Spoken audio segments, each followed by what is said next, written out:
Здравствуйте, мои дорогие! Приветствую всех на канале. Сегодня я отвечу на один, а может быть на два вопроса, если это не будет очень длинно. Я сделала пометки, и сейчас пройдемся, я отвечу на эти вопросы. Неважно, кто задал вопрос, я не буду называть имена, а то на это уходит каждый раз время, и потом некоторые не хотят знать, что это они задали вопрос. Наташа, у меня нехороший вопрос. Смотрела некоторых блогеров с достаточно большим количеством подписчиков. С величайшим трудом себя сдерживала, чтобы не написать негативный с их точки зрения коммент. Когда блогер вульгарен, с жаргонизмом в речи, типа чё, а чё, зыринг, тоначок, ингредиенты, с дурацким самомнением о своей общипанной внешности и так далее. Отписка и не смотрю. Но так хочется написать отзыв на эти кривляния. Не понимаю, откуда толпа подписчиков и подхлопальщиков. А блогер думает, вот я какой молодец. А как только что-то умное и неординарное, так смотрит десятых два. Удивительный феномен. Короче, надо ли себя сдерживать? Так хочется иногда отбрить врушку какую-то. Очень хороший вопрос, мне нравится. Я думаю, надо реагировать и не жалеть о том, что ты не сделал. Надо вообще делать то, что хочется в культурных пределах. Я даже однажды не выдержала, я себе написала пункты, чтобы не забыть о них сказать. И обалдела от видео на канале Татьяны Конкиной. Я подписана на нее была и есть из любопытства, потому что я думала, что там речь пойдет больше о иммобилен, о недвижимости. Вот, вставляю немецкие слова. Ну, неважно.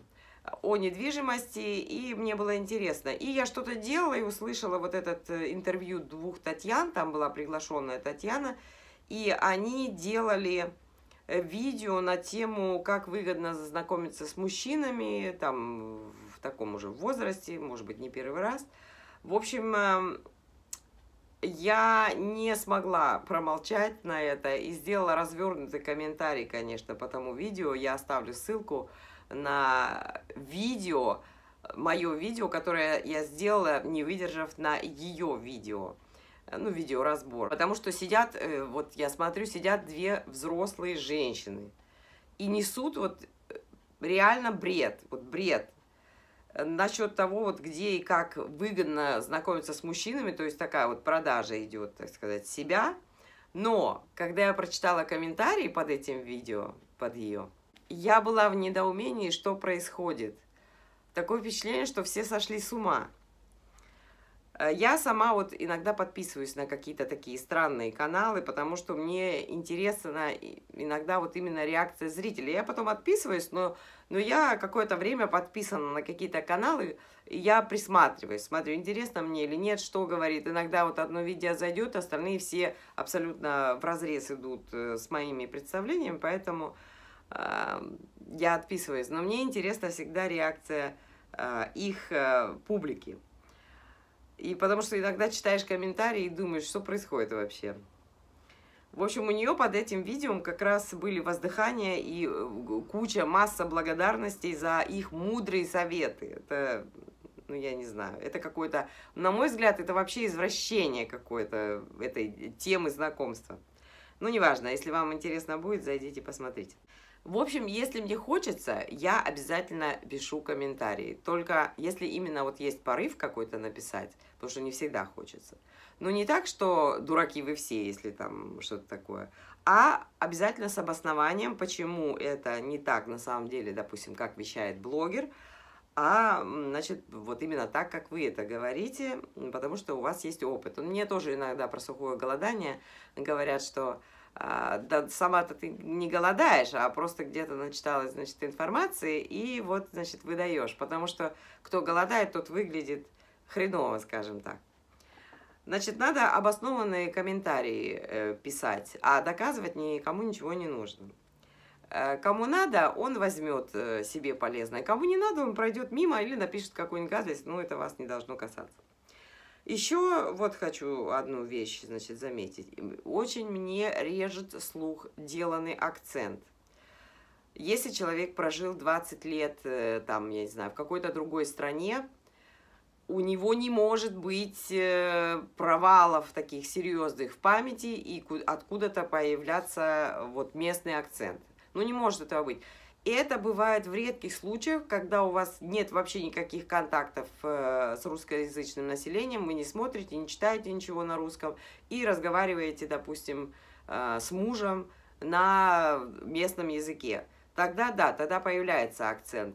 Но когда человек живет с мужем, у которого, ну, с русскоязычным, скажем так, сколько бы лет он ни прожил, ну, не будет у него этот акцент. Но некоторые блогеры делают, именно вот специально коверкают буквы и коверкают свою речь.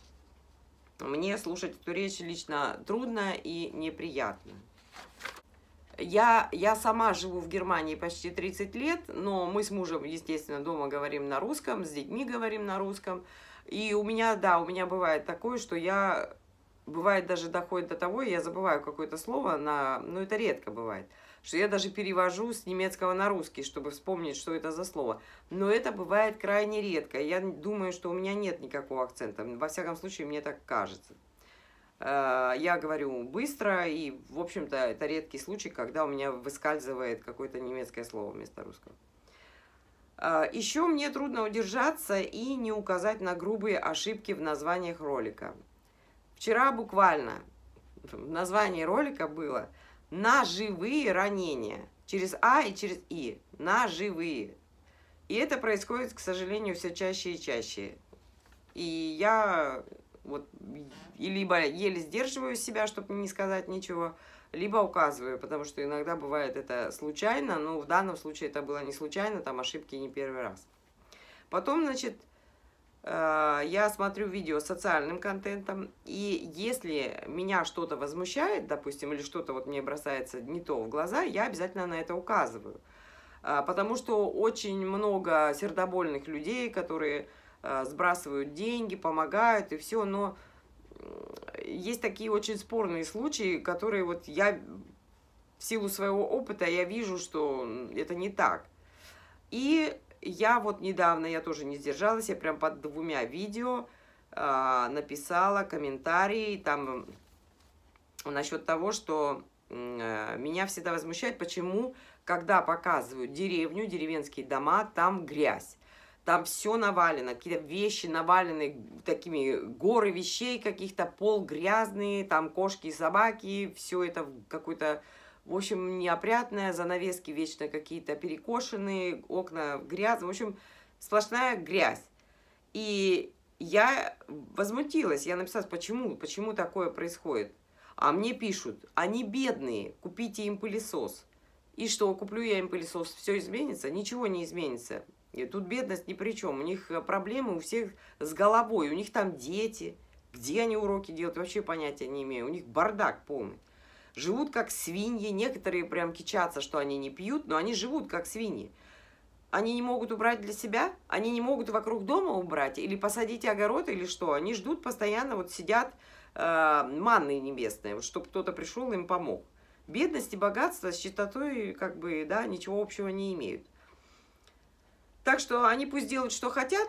Я захотела написать, я написала. И там идут сейчас баталии. Не все грязнули, конечно. Я часто вижу вот именно, к сожалению, вот такое вот. И выражаю свою точку зрения.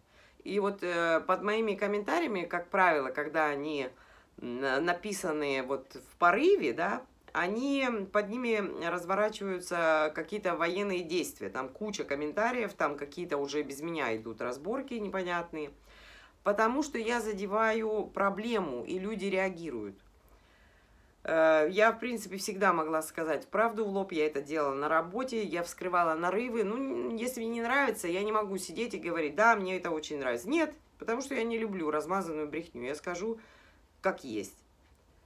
Или вот не люблю подхалимство. Возьмем, сейчас для примера возьму Рогова. Да? Рогов довольно известный стилист. Я поэтому и беру его для примера, чтобы понятно было. Что, понимаете, такое отношение, вот я читаю тоже комментарий, что если он Рогов, то все, он безупречен, всегда молодец. Нет же, ну нет. Он вечно предлагает довольно однотипные, так сказать, одежды, вот эти лодочки, белые кеды, это прям его этот конек, который мы носили, вот кто помнит, мы носили это в 80-х годах. Кто был модница в тех годах, тот помнит. Я, например, лодочки вообще носить не могу, я считаю, это слишком банально, слишком неудобно, слишком неподходящее, например, в мой гардероб и вообще очень к многим ногам. Ноги должны быть идеальные, если ты хочешь носить лодочки. В общем, надо очень так, очень внимательно смотреть на фигуру, потому что он предлагает это всем и вся. Обязательно должны быть лодочки, обязательно должны быть кеды. Не обязательно они должны быть. И когда они переделывают кого-то, не всегда это хорошо, далеко не всегда. Иногда они старят героиню. Я пишу как есть. Хотя остальные, допустим, все комментарии, все прекрасно и, в общем, все замечательно. Ну, он не любит вообще, он очень не любит критику. И если что-то напишешь в Инстаграме, это тут же удаляется. Ну, это уже о чем-то говорит. Ну, в общем, ну, Рогов мне нравится, в принципе. Но не надо, как бы, фильтровать комментарии. Я думаю, что не стоит. С его стороны. Значит, еще вот недавно я не удержалась и спросила одну девушку, она тоже вам знакома, но не буду говорить, кто.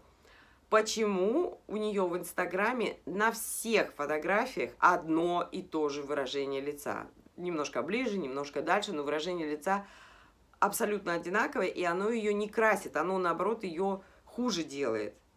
Так там посыпалось сразу столько возмущения, да как я могу вообще такой вопрос задать? В общем, я это не понимаю. Или... Вот смотрите, я задаю вопрос, сколько вам лет, если блогер сидит и рассказывает про какую-то там гимнастику лица или, я не знаю, маску или крем.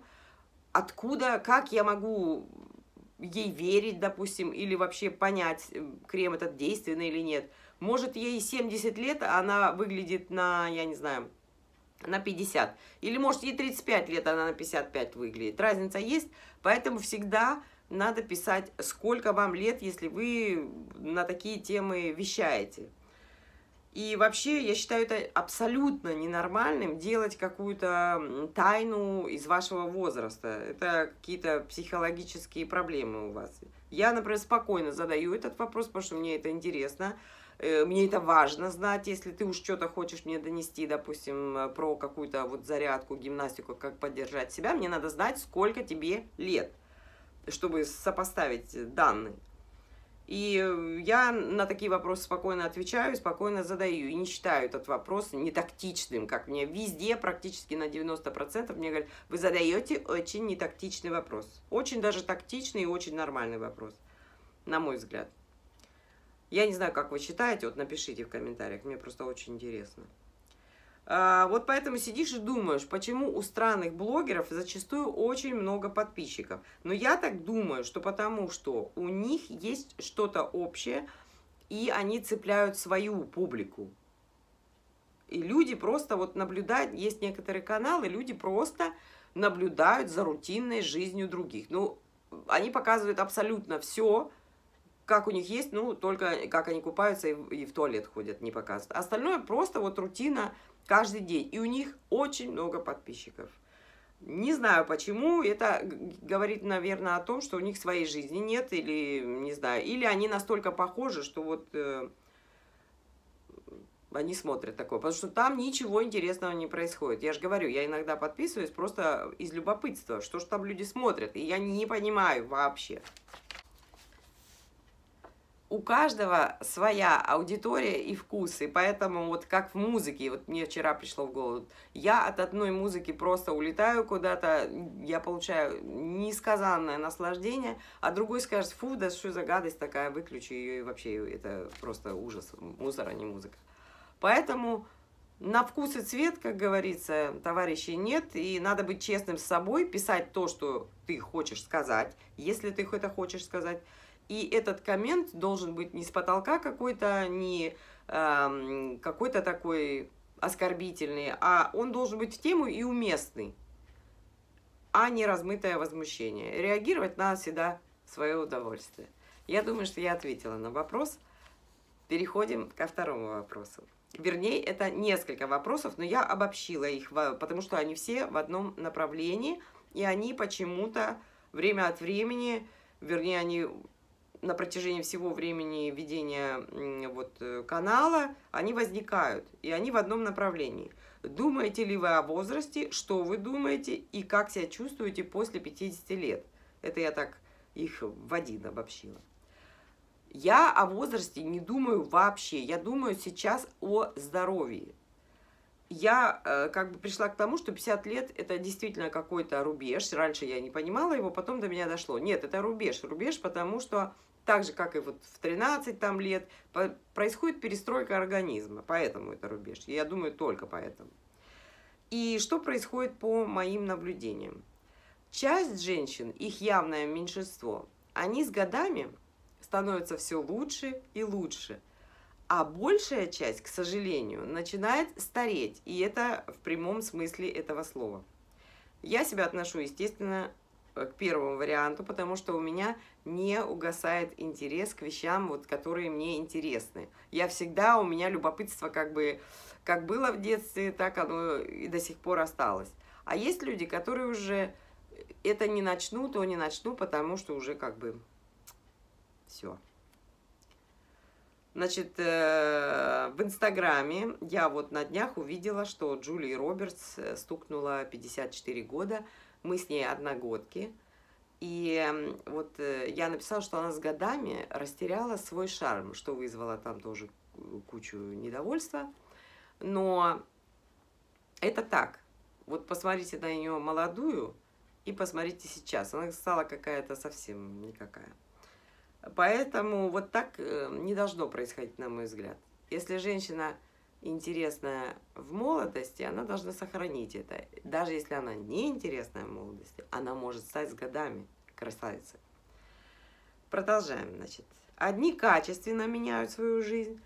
Обращаю ваше внимание, качественно. Это не значит кардинально, и не надо прилагать каких-то огромных усилий. Это могут быть совершенно минимальные вещи. Я часто об этом говорю, которые новые в вашей жизни.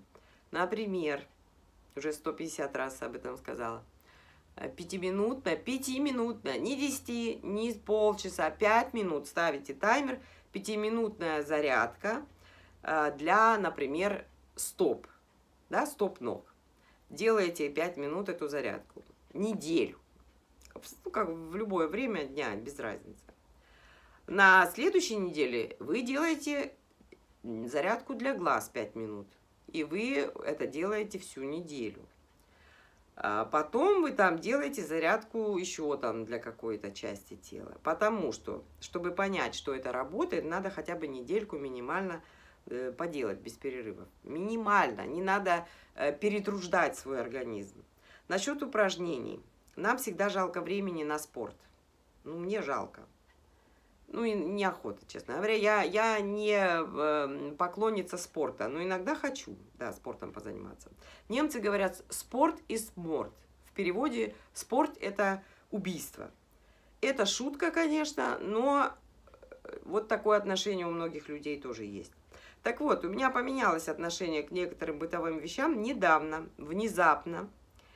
Если вы зачем-то наклоняетесь там за кастрюлей, не знаю, что-то стоит у вас внизу, и вам периодически надо наклоняться, и вы там пыхтите, кряхтите и говорите, как мне неудобно, значит, и трудно это делать.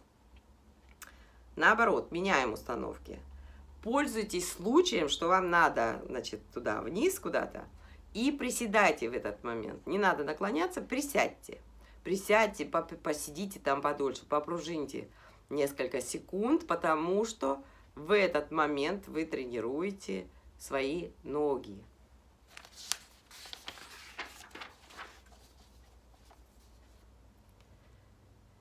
Если вы что-то взбиваете руками, ну, сейчас у нас есть миксеры, но есть такие вещи, которые надо какое-то время просто взбить там вилкой или рукой, или так, недолго.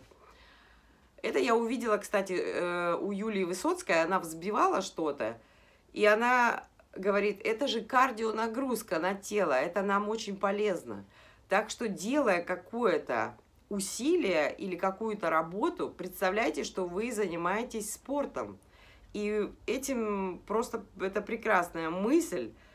И вообще я многом с ней согласна, вот с Юлией Высоцкой насчет голодания. И вообще вот у нас мысли схожие. И мне так понравилось вот этот... потому что буквально недавно я делала какое-то тесто, и я месила его руками и думаю, вот же тесто такое. Нет, чтобы в машинку его вот кинуть в это, которое тесто делает, пусть оно там делается. Нет, его руками надо месить. И как же мне это не нравится? Так это же зарядка. Зарядка для пальцев, для для рук. Будут руки более стройные, худые. Значит, когда мы убираем дома, не просто пыль стираем, да, а можно же потянуться, поприседать, куда-то понаклоняться более интенсивно. Я, может быть, сниму видео, что я делаю, какие упражнения во время готовки. Потому что, когда ты что-то готовишь долго, я обычно быстро готовлю, но тем не менее, есть такие вещи, которые нужно время, чтобы приготовить, и я время зря не теряю. Я, наверное, сниму видео и покажу, что я делаю. Так что вы убиваете, не время зря не теряете, убиваете двух зайцев сразу. Надо совмещать приятное с полезным. Значит, еще что важное. В нашем возрасте будет очень, кстати, отказ от сахара и сброс лишнего веса. У меня есть видео на канале, я оставлю в конце или под видео, я оставлю ссылки на это все. Обязательно посмотрите, потому что вы почувствуете изменения в теле довольно быстро. Либо кто-то почувствует прямо через неделю, а кто-то через месяц, но вы почувствуете все очень разительную разницу с тем, что было, и с тем, что стало. Не надо таскать вот на животе, как многие мне говорят, вот животик появился, и вы таскаете вот этот жир на животе и убеждаете себя, что с возрастом это нормально. И мне это говорят, ну с возрастом все толстеют, это нормально. Это ненормально. Ненормально. Надо ввести в свою жизнь что-то полезное для себя лично, чтобы вам было удобнее и вы получали удовольствие. У каждого это свое. Например, кто не умеет научиться ездить на велике, например, плавать, стоять на голове, там, заняться йогой или тем, чем вы хотите заняться. Ну, это может быть все что угодно. Главное, что вы этого хотите. Для того, чтобы улучшать себя, у нас девиз канала «Улучшай себя, развивай себя». Этого надо хотеть. Если вы себя не любите, вы ничего хотеть не будете. И вот если вы ничего не хотите, это индикатор того, что что-то у вас не в порядке, и, возможно, надо сходить к врачу, и, может, это депрессия или что-то со здоровьем. Это важно. Если у вас что-то вызывает плохие эмоции на постоянной основе, возможно, ну, в общем, надо подумать, что это такое. Если это предмет, например, какой-нибудь торшер, выкиньте его к чертовой матери. Если это какая-то плохая ситуация, касающаяся вас лично, на которую вы не можете сейчас повлиять, но думаете об этой проблеме, надо поменять к ней свое отношение, успокоиться, понять, что в силу каких-то обстоятельств вы не можете сейчас это как-то исправить, и поэтому поймите, что нету толку в ваших вот этих дурных пустых думках. От этого только вред. А если вы направите свои мысли в позитивное русло, о том, что и как конкретно вы можете, пусть мелкими шагами, сделать, то мы в этот момент продвигаемся и нынешнюю ситуацию меняем к лучшему. Вообще, если есть привычка у вас о чем-то жалеть, что было в прошлом, то надо избавляться от этой привычки. И если вы что-то сделали плохое, на ваш взгляд, исправляйте сейчас, если это возможно. Если, например, это невозможно, и человек уже умер, бывает такое, то относитесь просто хорошо к людям или делайте добро другим, кому можете и кому хотите. Если у вас проблема на работе или дома с кем-то, то, возможно, чтобы почувствовать, как вам изменить это, нужно удалиться в прямом смысле от жерла вулкана. Потому что, когда вы рядом с источником проблем, вам будет жарко, некомфортно, вы не сможете ничего принять. Вам надо удалиться, остыть И только тогда вам будет понятен путь выхода из ситуации. Также будет неплохо новый стиль в одежде, например, да, в нашем возрасте. Кто не делал особенно, новая стрижка, яркий макияж, элементарно, да. Но нам можно уже носить яркий макияж, даже нужно. Ну, не все сразу, но вот помаду, например. Может, стоит качественную фотосессию сделать, да, записаться к какому-то фотографу. Выставить это в Инстаграм, может быть, особенно тем, кто в поиске, а может быть, вы станете моделью 50+, кто знает.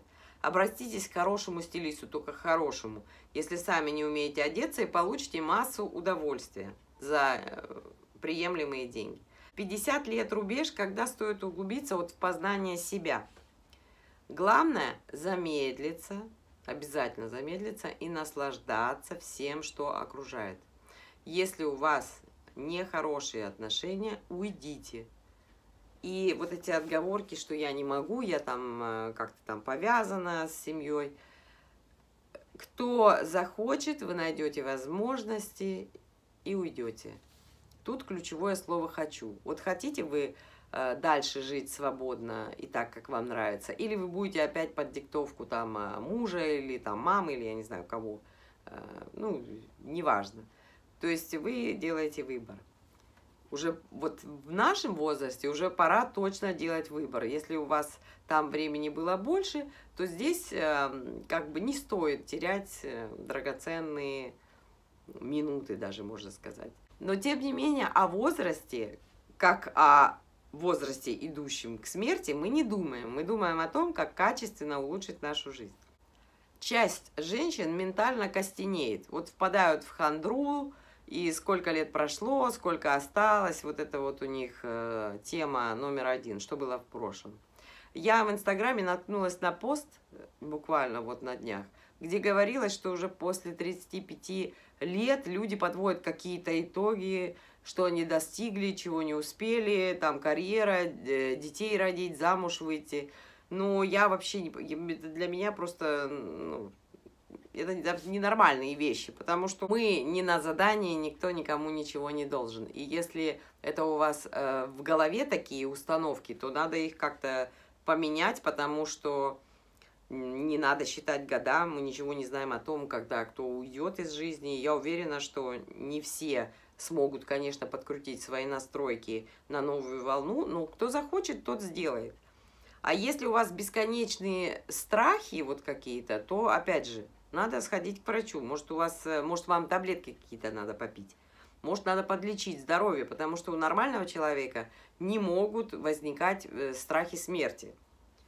Тем более в таком возрасте, как у нас. Я понимаю, там лет 90 еще можно как-то подумать об этом, и то не стоит. Ну, не знаю. В общем, не стоит, я считаю, тратить без толку время. И я сейчас не о том, что надо сразу, если вы решите качественно менять свою жизнь, надо много читать, двигаться, познавать, как нас многие учат на дурацких курсах каких-то. Нас не учат, я не хожу на курсы, но я слышу. Двигаться, значит, познавать и так далее. Нет, может, вам надо спокойно как раз-таки выделить себе время и спокойно полежать, помедитировать. Если вы еще скептически относитесь к медитации, углубитесь в это дело или сходите. Только не на курс, а какую-то реально действительно хорошую школу, и научитесь этому. Или вам нужно поспать просто больше, отдохнуть от всего из всех. В общем, у каждого свое. Каждому человеку виднее, что ему сделать. Разрешить себе вот замедлиться, послушать свое тело, получить ответы на все вопросы. Что-то не сделать и не переживать по этому поводу. Вот реакция вашего тела даст тот самый правильный ответ. Но чтобы услышать эту реакцию, вам надо быть в состоянии покоя. Есть у меня тоже видео на канале, оставлю все внизу, если не забуду. Вот я сейчас общаюсь со своими ровесниками, ровесницей, и большинство целыми днями что-то обсуждают в WhatsApp на темы, как все плохо. Во-первых, на это уходит море времени. Я даже читать всего не успеваю и не читаю, потому что, во-первых, мне это не интересно, а во-вторых, я физически не успеваю это делать. Даже картинки просмотреть не успеваю иногда. Какие-то споры там ведутся, горячие. кто-то кому-то что-то доказывает, хотя к политике никто не имеет никакого отношения. Я не смотрю телевизор, я не интересуюсь политикой. Если что-то будет важное, до меня дойдет. А так мусолить впустую. Лучше мало дела, какое-то действие, чем вот эти вот много слов. Никому не нужные, абсолютно никому. Надо вообще фильтровать поток информации. Она осядет в голове осадком. Ничего хорошего из этого не выйдет. Я также не люблю сатиру, дурные ролики такие на тему, как плохо мы живем и как там много пьем и так далее. Почему-то начинается вот это выдавливание смеха, а и правда же мы так живем, там, ну вот, неестественные такие какие-то потуги, не знаю. Ну, вы понимаете, наверное, о чем я. Все это засоряет эфир, наш мозг и все остальное. В общем, девочки, возраста я не чувствую, стареть я не боюсь, не буду хвататься за молодость и стареть не буду также. Потому что я сейчас не в прямом смысле стареть не буду, морщины меня не пугают. Главное, чтобы душой не старел.